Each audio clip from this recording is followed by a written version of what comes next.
Well, Sheila, first of all, let's look back on the weekend, headed down with Kansas and Missouri, and your thoughts on your team's performance this past weekend. Looked a lot like it was our first couple games.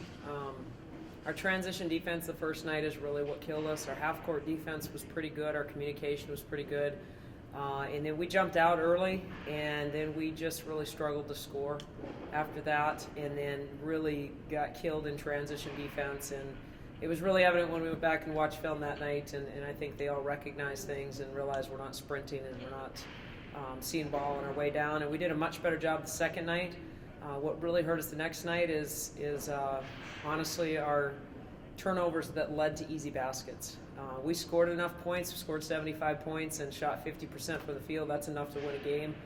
We've got to cut down on the silly turnovers that you can't expect early in the season, but against good teams, that's really going to hurt you. So if we can clean that up and be more sound in all areas, I think defensively, it kind of seemed like we degressed a little bit in half-court defense for the first night, but some of that has to do with personnel and how people play, and they're a little bit harder matchup for us. Rematch against Dickinson State tomorrow. I know it didn't go as well as you would have liked last time, but a few more games under your belt. Are you more confident about tomorrow? Well, I think Dickinson's a great team. They've got as many shooters as most Northern Sun teams would like to have. I think that they've got a great player that rebounds extremely well. I don't think she's necessarily a force inside, but Megan Klein really rebounds well and has a knack for finding the ball, and has really been getting a lot of rebounds. She's averaging almost 18 rebounds a game. So keeping her off the board's a huge task, and Henningsgaard's been really scoring well for him off the ball screen action, and it's good action. It's hard to guard. It's not your typical simple ball screen stuff. So there's some things that we have to do very well. I think this is going to be a good test for us to see if we can, execute the game plan, because there's some things that we need to do against some of the things that they're being very successful with. And if we can do those things well, I'm confident that we could be able to, slow them down offensively, and then hopefully do the things we need to be successful on the offensive end. Are you going to be up against an individual presence on the glass like that, like at any point the rest of the year? Is that number just because it's early in the season, 18 rebounds a game? I think what makes that difficult is you really got to lock up with their shooters. They've got 4 viable shooters on the court at all times, where you're not given a lot of help, so you don't have people standing in the paint to help. So she's kind of one-on-one in there. She'll set her screen, and then she goes hard to the board, and you're busy covering the screen, and she's already in position. So it's really kind of the makeup of their team and what they're doing offensively that helps her be successful at what she's doing. So I don't know that anybody else has 4 shooters on the floor like that most of the rest of the season. They really have some great shooters.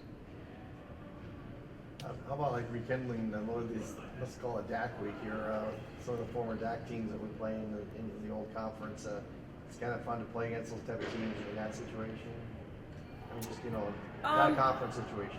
Yeah, really, location has a lot to do with that. Obviously for us to get Division II games, it's extremely difficult. We had to drive. We spent all day on the bus on Sunday and part of the night on the bus on Saturday night just trying to get back home at a reasonable hour, which was 10 p.m. Sunday night. So there's just not a lot of places for us that are reasonable for us to travel to get good Division II competition. So, I think the competition in the state is very good for us, especially at this point when we're so early and so young in our season.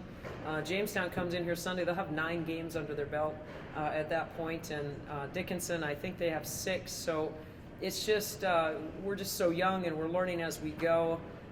And hopefully we can make big strides in between every single game, because we don't get a lot of time for practice here in the next 2 weeks.